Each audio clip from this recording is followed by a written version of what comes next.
नमस्कार दोस्तों, dear homeopathy channel में आप सभी लोगों का बहुत बहुत हार्दिक स्वागत है। आज का नया टॉपिक है कॉन्स्टिपेशन, कब्जियत।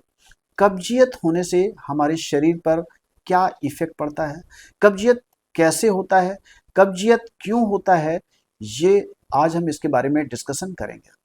तो कब्जियत होने से पहले तो हम ये बताएंगे कि हमारे शरीर में कौन कौन सी बीमारियां होती हैं।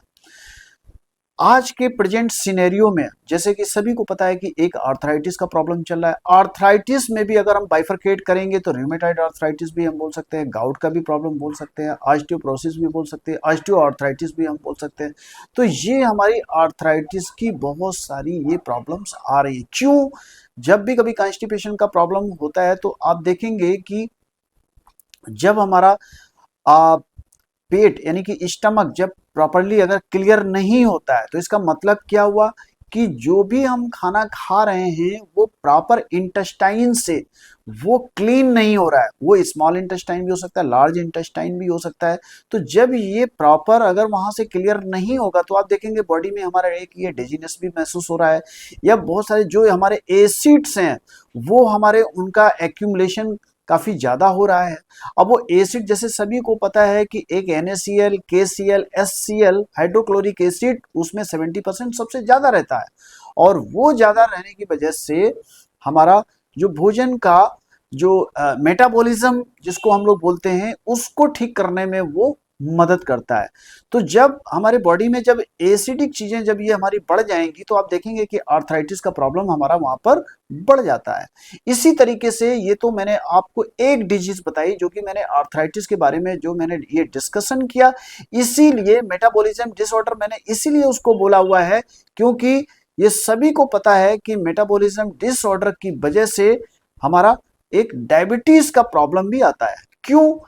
क्योंकि जो हमारे बॉडी का जो एक रिक्वायरमेंट है कि इंसुलिन का सिक्रेशन हमारा प्रॉपर जितना बॉडी का रिक्वायरमेंट है उतना हो रहा है कि नहीं हो रहा है, वो सब कुछ डिपेंड्स ऑन हमारा बॉडी का जो मेटाबॉलिज्म है, ये उसके ऊपर में इफेक्ट पड़ता है।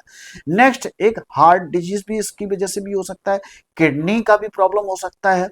ठीक है, तो अब यहां पर हम ये देखते हैं कि जो हमारे बॉडी के अंदर में एक मल्टी ऑर्गन फेलियर की तरफ भी बॉडी हमारी धीरे धीरे धीरे करके वो जाने लगती है। अब इसका देखिए कारण क्या है कि कॉन्स्टिपेशन क्यों हो रहा है। आज के प्रेजेंट सिनेरियो में जब हम देखेंगे, लोग आजकल फास्ट फूड बहुत इस्तेमाल कर रहे हैं, बहुत लोग ये जंक फूड भी बहुत ज्यादा इस्तेमाल कर रहे हैं। घर में कोई खाना उसको बनाना नहीं चाहता है, खाने को अवॉइड करना चाहते हैं। अब सोचते हैं कि मैं ये बाहर से खाना मैं मंगा लूं। तो जब बाहर का खाना आप जब लेंगे तो उसमें आप देखेंगे कि प्रॉपर एक तो हाइजीन मेंटेन नहीं होता है, प्रॉपर जो उसमें हमारा जो ऑयल जो यूज किया जाता है कि हमें प्योर एक मस्टर्ड ऑयल का हमें यूज करना चाहिए वो यूज नहीं होता है। वहां रिफाइंड डालडा ये लाइक दैट इस तरीके के वहां पर ऑयल वगैरह यूज किए जाते हैं। तो अब देखेंगे कि बॉडी में हमारे क्या क्या ये इफेक्ट डाल रहा है जिसकी वजह से आज के समय में कॉन्स्टिपेशन या गैस्ट्राइटिस का प्रॉब्लम ये हमारी निकल करके वहां पर आती है। उसमें पेट हमारा जिसमें फ्लैटुलेंस बोलते हैं, उसमें गैस से भरा भरा सा या हैवीनेस या इतना हार्ड हो जाता है। और हार्ड क्यों हो रहा है कि इसका मतलब है कि इंटेस्टाइन में कहीं ना कहीं हमारा स्टूल है और वो प्रॉपर डिस्चार्ज बॉडी से नहीं हो पा रहा है। ठीक है दोस्तों, अब हम आगे और भी बढ़ते हैं कि आप देखेंगे कि जब भी कभी वीकनेस फील होगी, तो जब वीकनेस फील होगी तो इसका मतलब है कि प्रॉपर हमारा स्टमक क्लियर नहीं है, जिसको हम दूसरी भाषा में हम ये बोल सकते हैं कि इंटेस्टाइन में कहीं ना कहीं मल वहां पर फंसा हुआ है जो कि प्रॉपर बॉडी से नहीं निकल पा रहा है।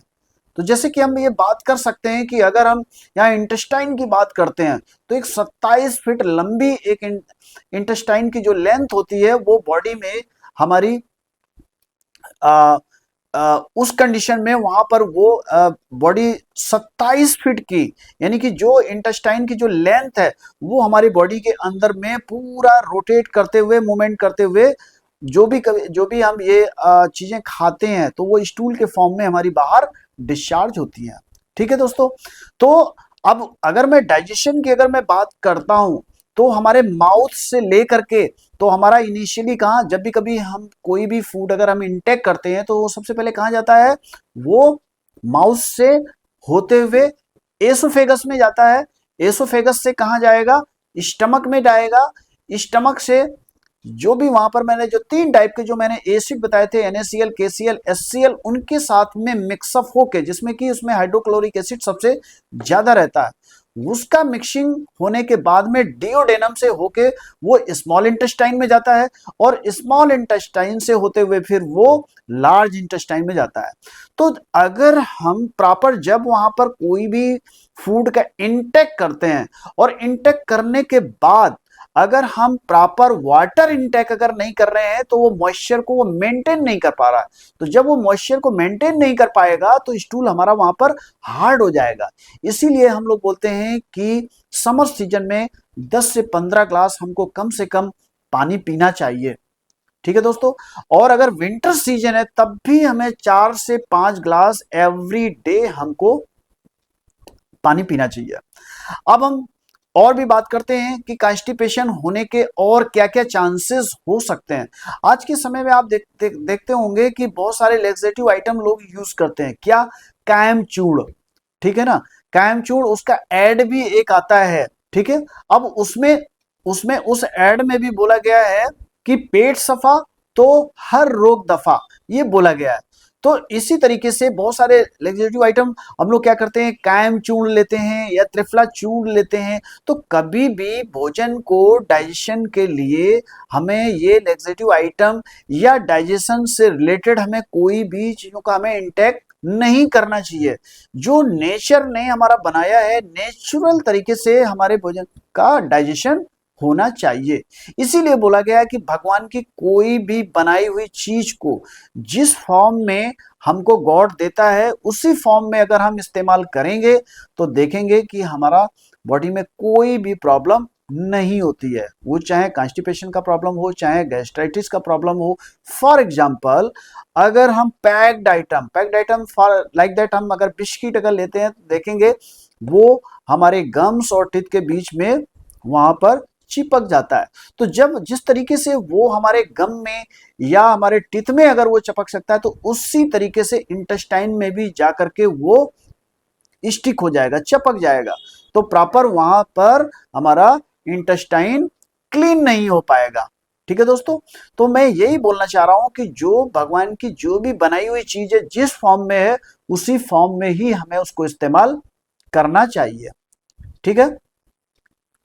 तो अब अगर मैं ये बात करता हूं कि कॉन्स्टिपेशन से अगर हमें बचना है, हमको हेल्दी रहना है और इन बीमारियों से अगर बचना है, तो मैं हमेशा 3 चीज मैं हमेशा बताया करता हूं। नंबर 1, हमें डाइट प्रॉपर मेंटेन करनी चाहिए। उस डाइट में हमें कितना फ्रूट्स इस्तेमाल करना है, जो कि मैंने डीआईपी डाइट के बारे में मैं बताया है कि वेट का इंटू 10 मल्टीप्लाई जो भी करेंगे। फॉर एग्जांपल, अगर 70 केजी अगर किसी का वेट है तो 10 का मल्टीप्लाई करेंगे तो 700 ग्राम हमको एवरी डे हमें फ्रूट्स यूज करने चाहिए।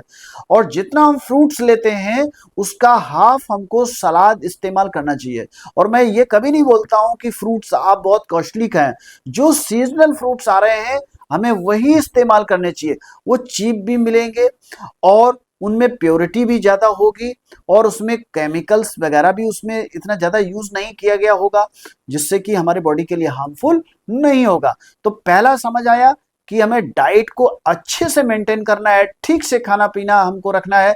और दूसरा है एक्सरसाइज। एवरी डे हमको 40 मिनट्स मिनिमम हमको कम से कम एक्सरसाइज करनी चाहिए। तो जब हमारा बॉडी का मूवमेंट होगा तो वहां पर देखेंगे कि इंटेस्टाइन का भी हमारा मूवमेंट होता है, तो हमारा डाइजेशन के लिए वो बहुत अच्छा वो हेल्प करता है। तो अगर डाइजेशन से रिलेटेड अगर लेते हैं तो और भी उसमें बहुत सारे हमारे फैक्टर होते हैं। कोई स्ट्रेस में, एंजाइटी में है, उसको कोई ऐसी डिजीज है जिससे कि ऑलरेडी बहुत सारी एंटीबायोटिक मेडिसिन वगैरह अगर यूज कर चुका है, तो वहां पर भी डाइजेशन की प्रॉब्लम हो सकती है। तो ये समझ आ गया होगा कि हमारी एक्सरसाइज भी बहुत इंपॉर्टेंट है डाइट के साथ साथ। एवरी डे 40 मिनट्स हमें मिनिमम एक्सरसाइज करना चाहिए। और जो तीसरा जो सबसे इंपॉर्टेंट है वो है हमारी लाइफ स्टाइल। लाइफ स्टाइल का मतलब ये है कि डिनर हमें कब करना चाहिए, डिनर में हमें क्या लेना चाहिए, रात में हमें क्या खाना चाहिए, दिन में क्या खाना चाहिए, कब हमें उठना चाहिए, कब जागना चाहिए, ये सारी चीजें लाइफ स्टाइल में आ जाती हैं। तो दोस्तों, ये काफी हद तक आपको समझ आ गया होगा कि अगर हमें कॉन्स्टिपेशन से बचना है तो प्रॉपर हमको डाइट लेनी होगी, एक्सरसाइज करनी होगी, लाइफस्टाइल को हमें मेंटेन करना होगा, तभी हम ये मल्टीपल बीमारियों से बच सकते हैं, जो कि आज के प्रेजेंट सिनेरियो में इतनी ढेर सारी प्रॉब्लम्स चल रही हैं, इतनी ढेर सारी हमारी बीमारियां हो रही हैं, मल्टी ऑर्गन फेल्योर की तरफ हम लोग जा रहे हैं। तो प्लीज इस वीडियो को मैक्सिमम लोगों को आप लोग शेयर करिएगा, आपको भी इससे काफी अच्छी इंफॉर्मेशन मिली होगी। फ्यूचर में भी हम इसी तरीके के कुछ वीडियो लेकर के आते रहेंगे। तो प्लीज जो लोग हमारे चैनल को पहली बार देख रहे हैं तो प्लीज हमारे चैनल को सब्सक्राइब करिएगा, शेयर करिएगा, लाइक करिएगा, और इस वीडियो को दोस्तों उन लोगों तक जरूर शेयर करिएगा जिनको कॉन्स्टिपेशन की प्रॉब्लम है और कॉन्स्टिपेशन की वजह से इतनी ढेर सारी उनको बीमारियां हो रही हैं। ठीक है दोस्तों, तो मैं इस वीडियो को यहीं पर फिनिश करता हूं। Thank you so much. जय हिंद, जय भारत।